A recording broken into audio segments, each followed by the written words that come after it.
Hello दोस्तों, नमस्कार। बात कर लेते हैं दिन भर की सारी बड़ी खबरों की, जहां सबसे पहले आपको बताएंगे भारत से ब्रह्मोस मिसाइल खरीदेगा दुनिया का सबसे बड़ा मुस्लिम मुल्क। $450 मिलियन की डील पर हुई बातचीत। कौन है वो देश, तो वहीं आपको बताएंगे। भारत को वाकई में भाव दिखा रहा है अब बांग्लादेश, इस बड़े कार्यक्रम में शामिल होने से कर दिया मना। जी हाँ, मोहम्मद यूनुस भारत को अकड़ दिखाते नजर आ रहे हैं। साथ ही साथ भारत के खौफ से चीन पाकिस्तान आए एक साथ अफगानिस्तान के वखान कॉरिडोर पर कभी भी कर सकते हैं कब्जा। बताएंगे किसने ये बड़ा खुलासा किया। तो वहीं जो बाइडेन जाते जाते रशिया पर नए प्रतिबंध लगा गए और साथ में ऐसा बयान दे दिया, वाकई में सबको चौंका दिया उन्होंने। तो एक से एक जानकारी बताने वाले हैं, बस आप वीडियो के लास्ट तक बने रहिएगा। और खबरों में आगे बढ़ने से पहले देश भारत का निरंतर समर्थन करते हैं तो इस वीडियो को लाइक करके, चैनल को सब्सक्राइब करके, बेल आइकन दबा के जय हिंद अवश्य कह दीजिएगा कमेंट में। बात कर लेते हैं पहली और सबसे बड़ी खबर की, जहां भारत से ब्रह्मोस मिसाइल खरीदेगा दुनिया का सबसे बड़ा मुस्लिम देश इंडोनेशिया। $450 मिलियन की डील पर हुई बातचीत। दोस्तों, भारत और इंडोनेशिया करोड़ों डॉलर की ब्रह्मोस मिसाइल डील को अंतिम रूप देने के लिए साथ मिलकर काम कर रहे हैं। इस डील पर ऐसे समय बात हो रही है जब इंडोनेशिया के राष्ट्रपति प्रबोवो सुबियांतो भारत का दौरा करने जा रहे हैं। भारतीय नौसेना प्रमुख एडमिरल दिनेश कुमार त्रिपाठी की हालिया इंडोनेशियाई यात्रा के दौरान इस डील पर बातचीत हुई थी। ब्रह्मोस मिसाइल अपनी गति और सटीकता के लिए जानी जाती है। यह मिसाइल दुनिया की सबसे ज्यादा मुस्लिम आबादी वाले देश इंडोनेशिया की तटीय और समुद्री रक्षा क्षमताओं में अहम इजाफा करेगी। जी हाँ, वियोन ने सूत्रों के हवाले से अपनी रिपोर्ट में कहा है कि इंडोनेशिया के रक्षा मंत्रालय ने भारतीय पक्ष को $450 मिलियन के ब्रह्मोस सौदे के संबंध में पत्र भेजा है। भारत इस सौदे के लिए इंडोनेशिया को SBI या दूसरे राष्ट्रीय बैंक से ऋण देने की पेशकश कर रहा है। इस पर काम भी हो रहा है। उम्मीद की जा रही है कि प्रबोवो सुबियांतो के भारत दौरे के दौरान इस सौदे की घोषणा की जा सकती है। उन्हें भारत के गणतंत्र दिवस समारोह में मुख्य अतिथि के तौर पर आमंत्रित किया गया है। वाकई में दोस्तों, अगर ऐसा होता है, यानी कि इंडोनेशिया और भारत में यह सौदा होता है, तो फिलीपींस के बाद इंडोनेशिया ब्रह्मोस मिसाइल खरीदने वाला दूसरा एशियाई देश बन जाएगा। वहीं आपको बता दें, भारत को भाव दिखाने लगा बांग्लादेश, इस बड़े कार्यक्रम में शामिल होने से कर दिया मना। जी हाँ, IMD के 150 साल पूरे होने के जश्न में हिस्सा नहीं लेगा बांग्लादेश। दरअसल मौसम विज्ञान विभाग के 150 साल पूरे होने पर भारत सरकार अखंड भारत कार्यक्रम का आयोजन करने जा रही है। 14 जनवरी को दिल्ली के भारत मंडपम में आयोजित होने वाले इस सेमिनार के लिए अविभाजित भारत का हिस्सा रहे पड़ोसी देशों को भी न्योता भेजा गया है। पाकिस्तान इसमें शामिल होगा, लेकिन बांग्लादेश ने इस सेमिनार में शामिल होने से बिल्कुल इनकार कर दिया। इस सेमिनार के लिए पाकिस्तान, बांग्लादेश के अलावा अफगानिस्तान, म्यांमार, भूटान, मालदीव, श्रीलंका और नेपाल को न्योता भेजा गया है। पाकिस्तान ने अपनी भागीदारी की पुष्टि कर दी है, लेकिन बांग्लादेश ने इससे इनकार कर दिया। बांग्लादेश मौसम विभाग यानी BMD के कार्यवाहक निदेशक मोमिनुल इस्लाम ने कहा है कि भारत मौसम विभाग ने इस इवेंट के लिए हमें आमंत्रित किया है, पर हम इसमें नहीं जा रहे हैं। बांग्लादेश का यह इनकार करना वाकई में दर्शाता है कि मोहम्मद यूनुस हर तरीके से भारत विरोधी कदम उठाते नजर आ रहे हैं, लेकिन भारत अभी भी मोहम्मद यूनुस को नोटिस करता नजर आ रहा है। लेकिन जिस दिन भारत ने एक भी कदम बांग्लादेश के विरोध में उठा लिया, वाकई में बांग्लादेश की हेकड़ी निकल जाएगी। तो वहीं आपको बता दें, भारत के खौफ से चीन पाकिस्तान आए एक साथ अफगानिस्तान के वखान कॉरिडोर पर कर सकते हैं कब्जा। पाकिस्तानी विश्लेषक का बड़ा दावा। दोस्तों, अफगानिस्तान का सिर कहा जाने वाला वखान कॉरिडोर पिछले कुछ दिनों से सुर्खियों में है। इसकी शुरुआत पाकिस्तानी रक्षा हलकों के हवाले से किए गए दावे के बाद हुई, जिसमें कहा गया कि पाकिस्तान ने वखान कॉरिडोर पर कब्जा करने की योजना बनाई है। हालांकि पाकिस्तान ने अभी तक इन खबरों पर कोई प्रतिक्रिया नहीं दिया, लेकिन एक्सपर्ट का दावा है कि वखान कॉरिडोर में पाकिस्तान के साथ चीन की भी दिलचस्पी है। वखान को लेकर पाकिस्तान और चीन एक साथ आ रहे हैं और इसकी बड़ी वजह भारत को लेकर दोनों का डर है। दरअसल जब अगस्त 2021 में तालिबान ने काबुल पर कब्जा किया तो उस समय पाकिस्तान में अफगानिस्तान को लेकर बड़ी उम्मीद जगी। इसमें वखान कॉरिडोर का मुद्दा भी शामिल था। पाकिस्तानी विश्लेषक कामरान यूसुफ ने दावा किया है कि चीन और पाकिस्तान ने पहले से योजना बना रखी थी कि वखान कॉरिडोर को अफगान तालिबान से 100 साल के लिए लिया जाएगा। इससे चीन को पाकिस्तान तक सीधी पहुंच मिल जाएगी, वहीं पाकिस्तान को ताजिकिस्तान होते हुए मध्य एशिया तक संपर्क स्थापित होगा। लेकिन तालिबान के रवैये ने इस पर पानी फेर दिया है। वर्तमान में चीन और पाकिस्तान के बीच गिलगित बाल्टिस्तान के रास्ते व्यापार होता है। भारत इस रास्ते को लेकर आपत्ति जताता रहता है और इसे अविभाज्य जम्मू कश्मीर का हिस्सा मानता है, जिस पर पाकिस्तान ने अवैध रूप से कब्जा कर रखा है। जी हाँ, वहीं आपको बता दें तो उधर तालिबान ने दुनिया के सामने खोल दी पाकिस्तान की पोल, बता दिया क्या है ISIS से कनेक्शन। जी हाँ, पाकिस्तान और अफगानिस्तान के बीच तनाव लगातार बढ़ता ही जा रहा है। दोनों देश के नेता और अधिकारी एक दूसरे पर टीका टिप्पणी करने से बाज नहीं आ रहे। अब पाकिस्तान के इसके लिए तालिबान के डिप्टी विदेश मंत्री शेर मोहम्मद अब्बास सेन काजी ने उसको आईना दिखाने का काम किया है। शमशाद को दिए एक इंटरव्यू में तालिबान के डिप्टी विदेश मंत्री शेर मोहम्मद अब्बास सेन काजी ने पाकिस्तान की बखिया उधेड़ दी। उन्होंने आतंकवाद के साथ पाकिस्तान के कनेक्शन का खुलासा किया है। इंटरव्यू में काजी ने बताया कि कैसे आतंकवादी पाकिस्तान में रहते हैं, पाकिस्तानी सेना से ट्रेनिंग हासिल करते हैं और उसके बाद अफगानिस्तान में आकर हमले को अंजाम देते हैं। जी हां, तालिबान के उप विदेश मंत्री ने पाकिस्तान और आतंकवादियों के कनेक्शन के बारे में जानकारी दी। अपने बयान में उन्होंने कहा कि हमारे पास सबूत है कि ISIS पाकिस्तान में अपने बेस चलाता है और वहां ट्रेनिंग हासिल करता है। उसे पाकिस्तानी सेना की ओर से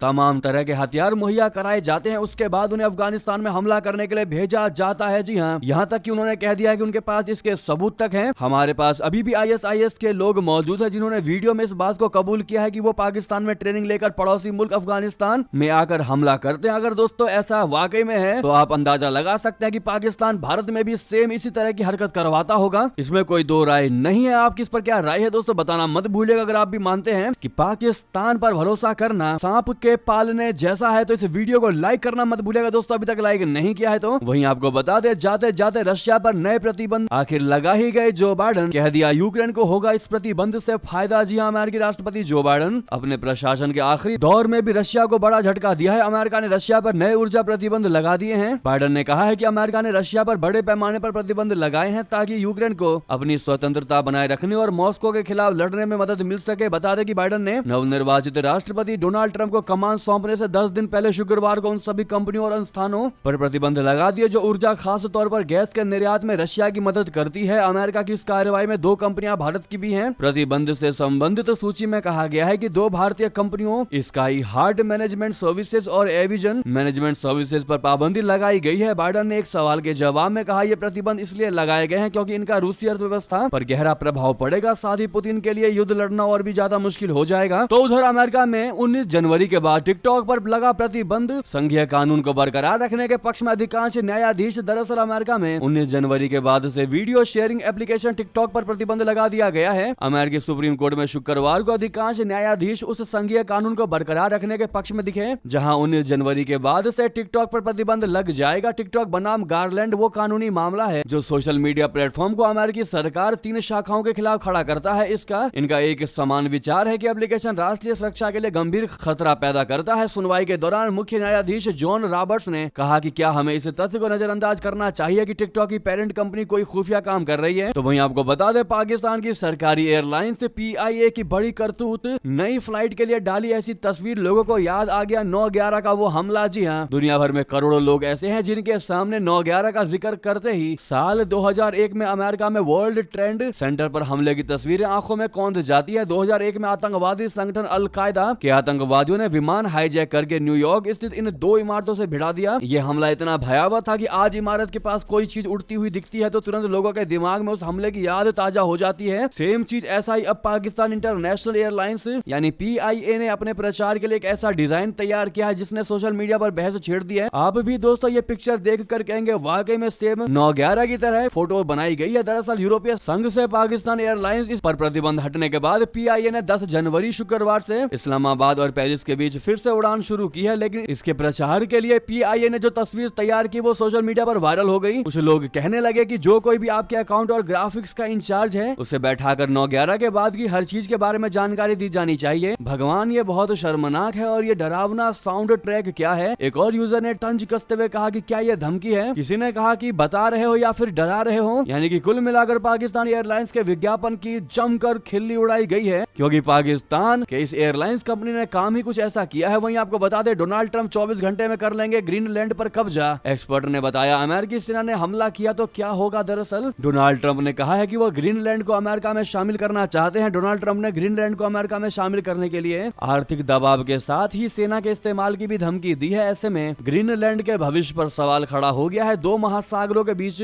स्थित ग्रीनलैंड स्वतंत्र राष्ट्र नहीं है, ये डेनमार्क का स्वायत्त क्षेत्र है। विश्लेषकों का मानना है कि डोनाल्ड ट्रंप अगर ग्रीनलैंड पर कब्जे के लिए सेना को आदेश देते हैं तो इस क्षेत्र पर नियंत्रण के लिए अमेरिकी फौज को 24 घंटों का समय भी नहीं लगेगा। द सन की रिपोर्ट के मुताबिक राजनीतिक विज्ञान के प्रोफेसर एंथनी ग्लिच का कहना है कि डोनाल्ड ट्रंप ने आक्रमण किया तो अमेरिका की सैन्य ताकत के कारण युद्ध सिर्फ 24 घंटों में ही खत्म हो जाएगा। ग्लिच ने कहा कि ट्रंप अपने किसी भी बेतुके विचार को आगे बढ़ा सकते हैं। ऐसे में उनकी ग्रीनलैंड पर हमले की धमकी को गंभीरता से लेना होगा। इसकी पूरी संभावना संभावना है कि वो ऐसा कर सकते हैं। ग्रीनलैंड प्राकृतिक संसाधनों से भरपूर एक महत्वपूर्ण रणनीतिक क्षेत्र है। ये प्रमुख आर्कटिक व्यापार मार्गों के बीच में स्थित है। डेनमार्क के स्वायत्त क्षेत्र के रूप में ग्रीनलैंड का अपना शासी निकाय है। हालांकि इस द्वीप के लोगों के पास डेनिश नागरिकता है। दुनिया के सबसे बड़ा गैर महाद्वीपीय द्वीप ग्रीनलैंड की आबादी सिर्फ 57,000 है। इसकी अपनी कोई रक्षात्मक क्षमता नहीं है। डेनमार्क ही ग्रीनलैंड की सुरक्षा के लिए जिम्मेदार है। डेनमार्क का रक्षा बजट 6 अरब पाउंड है, जो अमेरिकी रक्षा बजट से 100 गुना कम है। वहीं आपको बता दें, डोनाल्ड ट्रंप के इस कब्जे वाली बातों से ग्रीनलैंड के नागरिक भड़क उठे। उन्होंने क्या कहा वो आपको सुनवा दें। 22 साल के सीसी मियट ने गार्डियन से कहा कि मैं कभी भी ट्रंप का समर्थन नहीं करूंगा और औपनिवेशिक काल में अमेरिकी लोगों ने मूल अमेरिकियों के साथ जो किया मैं उसका भी कभी समर्थन नहीं करूंगा। इससे पहले ग्रीनलैंड के प्रधानमंत्री भी ट्रंप को सीधा जवाब देते हुए कह चुके हैं कि हमारा देश बिकाऊ नहीं है। ग्रीनलैंड हमेशा से ग्रीनलैंड वासियों का था और हमेशा रहेगा। तो वहीं आपको बता दें, ईरान के टॉप जनरल ने सबसे बड़ा कबूलनामा अपना दिया। उन्होंने कहा कि सीरिया में हम बुरी तरह से हारे। जी हां, साथ में रशिया को भी उन्होंने घेरा। दरअसल ईरान की सेना के एक टॉप अधिकारी ब्रिगेडियर जनरल बहरौल एसबाती ने पहली बार स्वीकार किया है कि ईरानी शासन को सीरिया में बुरी तरह से हराया गया है। इसके अलावा उन्होंने इस्लामिक विद्रोही गुट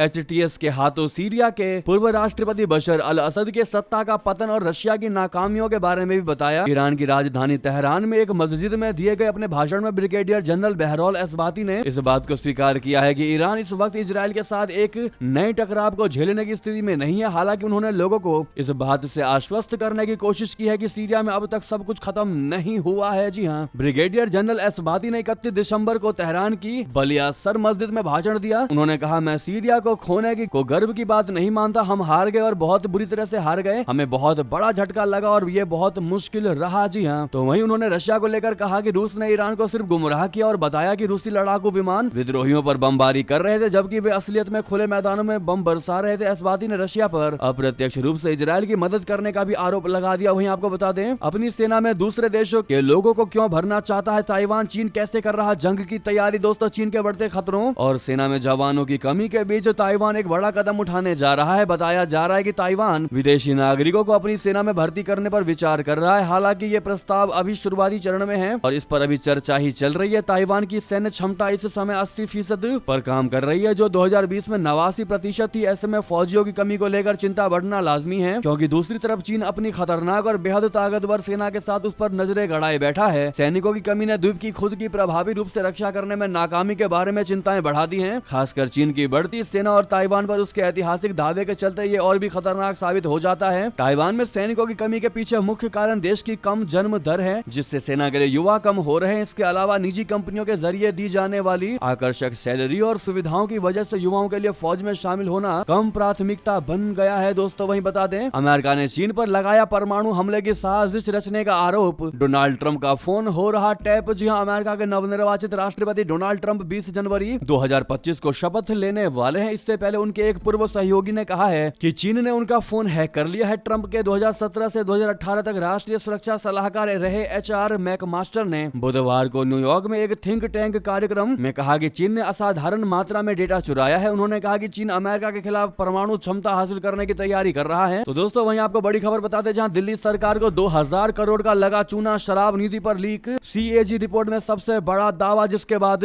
आम आदमी पार्टी ने बीजेपी पर किया पलटवार। दोस्तों, दिल्ली में विधानसभा चुनाव के बीच कथित शराब घोटाला बड़ा मुद्दा बन गया है। भारत के नियंत्रक एवं महालेखा परीक्षक बोले तो CAG रिपोर्ट का हवाला देकर बीजेपी ने सत्तारूढ़ आम आदमी पार्टी को घेरा है। बीजेपी का दावा है कि शराब नीति घोटाले से दिल्ली को 2000 करोड़ से ज्यादा का नुकसान हुआ है। दावा किया कि कई आम आदमी पार्टी नेताओं को रिश्वत मिली। वहीं इस मसले पर आम आदमी पार्टी ने पलटवार किया है। राज्यसभा सांसद संजय सिंह ने पूछा कि कैग रिपोर्ट कहां है, ये दावे कहां से आ रहे हैं। बीजेपी ने कैग की लीक हुई रिपोर्ट की जानकारी दी। बीजेपी ने दिल्ली सरकार पर एक्सपर्ट पैनल की सिफारिश को नजरअंदाज करने का भी आरोप लगा दिया। बीजेपी सूत्रों का कहना है कि कैग रिपोर्ट में चौंकाने वाले तथ्य सामने आए हैं। शराब घोटाले से सरकारी खजाने को 2026 करोड़ रुपए का नुकसान हुआ है। बीजेपी का कहना है कि पॉलिसी लागू करने में चूक हुई है। आम आदमी पार्टी नेताओं को रिश्वत भी मिली है। ये पहली बार है जब शराब घोटाले से नुकसान का आंकड़ा सामने आया है। तो वहीं आपको बता दें, महाकुंभ में संगम स्नान कराने के लिए यूपी के सभी जिलों से चलेगी बसें। सीएम योगी जी ने दिए दिशा निर्देश। दोस्तों, मुख्यमंत्री योगी आदित्यनाथ जी ने प्रदेश वासियों को संगम स्नान के लिए प्रदेश के सभी जिलों से बसें चलाने के निर्देश दिए हैं। शनिवार को उत्तर प्रदेश सड़क परिवहन निगम के अधिकारियों के साथ एक महत्वपूर्ण बैठक में मुख्यमंत्री ने महाकुंभ को लेकर यूपी रोडवेज द्वारा की जा रही तैयारियों की समीक्षा की। मुख्यमंत्री ने निर्देश दिए हैं कि पूरे महाकुंभ अवधि के लिए सभी जनपदों से प्रयागराज हेतु बसों का संचालन किया जाए। साथ ही बसों के संचालन से संबंधित समय सारणी का व्यापक प्रचार प्रसार कराया जाए। मुख्यमंत्री ने कहा कि ओवरलोडिंग नहीं होनी चाहिए, किराया वहीं ले जो तय है। उन्होंने कहा कि प्रमुख स्नान पर्वों के अतिरिक्त भी पूरी महाकुंभ अवधि में सभी जनपदों से बसों का संचालन प्रयागराज के लिए होना चाहिए। ऐसे में दोस्तों क्या आप लोग भी महाकुंभ में स्नान करने के लिए जा रहे हैं या आपके फैमिली से कोई जा रहा है? दोस्तों कमेंट बताना बिल्कुल मत भूलिएगा। साथ में जय श्री राम जरूर कहिएगा। और दोस्तों ये थी की सारी बड़ी खबरें। आपको खबर कैसी लगी और लगे हाथ तो वीडियो को लाइक करके चैनल को सब्सक्राइब करके बेल आइकन दबा के कमेंट में जय हिंद कह दीजिएगा। मिलता अगली बड़ी खबर में यहाँ तक बने रहने के लिए आप सभी का बहुत बहुत धन्यवाद। जय हिंद, जय भारत।